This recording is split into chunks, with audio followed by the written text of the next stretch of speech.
I wish to express our sincerest gratitude and thanks to everyone who in one way or another shared anything good that has contributed to our success. To our dedicated mentors from nursery up to grade 6 who devotedly shaped our personal well-being, we owe you a lot. Our courageous parents who made so many sacrifices in order to provide our daily needs in the school, we love you and we will continue loving you forever. We cannot go far without your great care and affection. Also our beloved alma mater, where we sweetly dwell, and all our schoolmates with whom we shared love, joy, sympathy, even pain as part of our unfolding. To my classmates, thank you for the wonderful time we had. In good times and in bad times, we will still remain friends. We will be missing each other, but one thing I am sure of, we will still meet again, reminiscing what we have been through, and cherishing these moments for the rest of our lives. We also extend our thanks to our PTA and barangay officials for working for our cause. You were always behind us when we needed your help and support. To our beloved guests of honor and speakers, visitors, relatives and friends, thank you for coming here to witness our graduation ceremonies. Thank you for gracing this occasion. Above all, we thank the Lord for giving us strength and enlightenment to finish the 6 years in the elementary.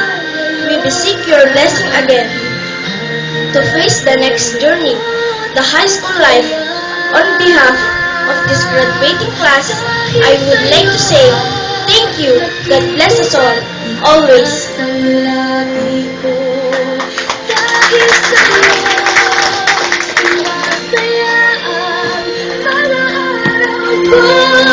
Dahil sa'yo, may kaibigan ako na totoo.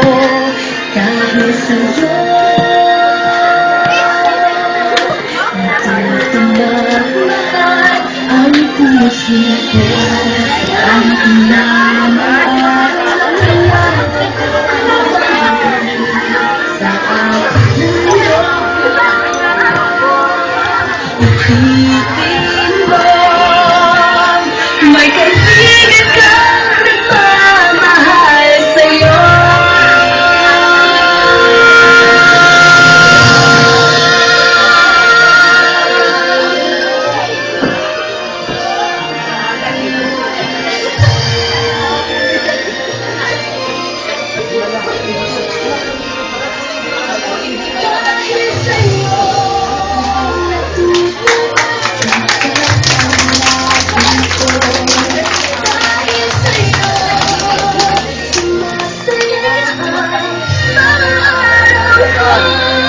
Dahil sa'yo, may kaibigan akong totoo.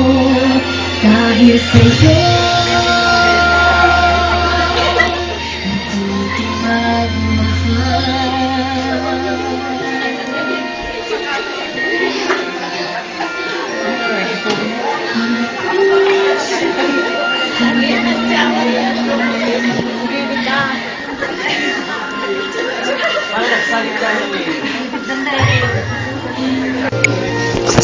Back.